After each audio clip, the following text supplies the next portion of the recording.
Okay, example 2, we're going to solve for the general solution. So again, XE reals for question B here. So 2 sine x equals 7 minus 3 cosecant x. So I have a reciprocal function here, so I can change that. So 2 sine x doesn't change. It's not a double angle. 7 minus 3 over 1 over sine x. Okay.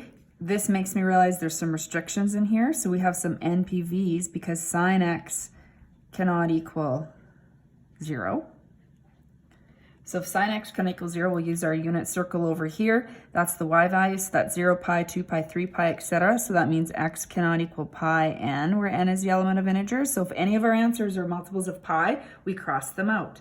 So let's continue solving now. So 2 sine x equals 7 minus 3 over sine x. So I just multiplied the 3 through. Now what I would do is if I have a fraction we're solving, this is linear, I usually don't want to deal with a fraction, so I want to clear the fraction. So to clear the fraction, we're going to multiply both sides by the denominator.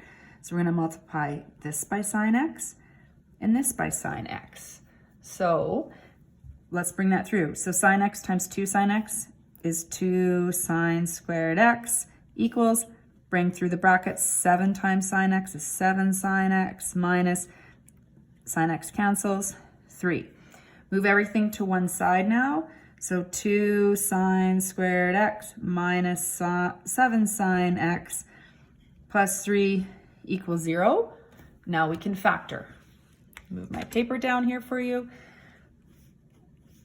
Don't forget the equal 0. So we have 2 sine x sine x. Now you need to find factors of 3. You're going to test to see if it's 1, 3, 3, 1. Once you do that, you're going to see that you want both of these to be negative so that you have a negative 6, negative 1 sine x, and that'll equal negative 7 sine x. Sine x equals 1/2. Sine x equals 3. Sine x equals 1/2. We're going to use our special triangle. I have the triangle drawn right here. So your reference angle for 1/2 would have been opposite of pi by 6. So that is your pi by 6 is your reference angle. Sine is positive in quadrants 1 and 2. So x is equal to pi by 6 and x is equal to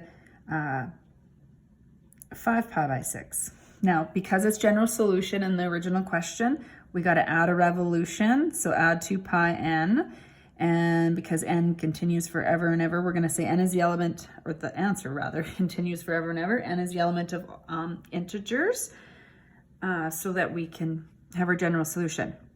Let's look at sine x equals 3. There's no solution here because you're not going to have values greater than 1. So it's undefined. So there's no solution here.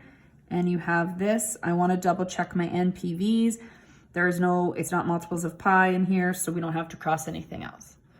Now, I can't help myself but show this little joke that I found. Now that we've finished this unit, I wish I were sine squared and you were cos squared. So together we could be 1.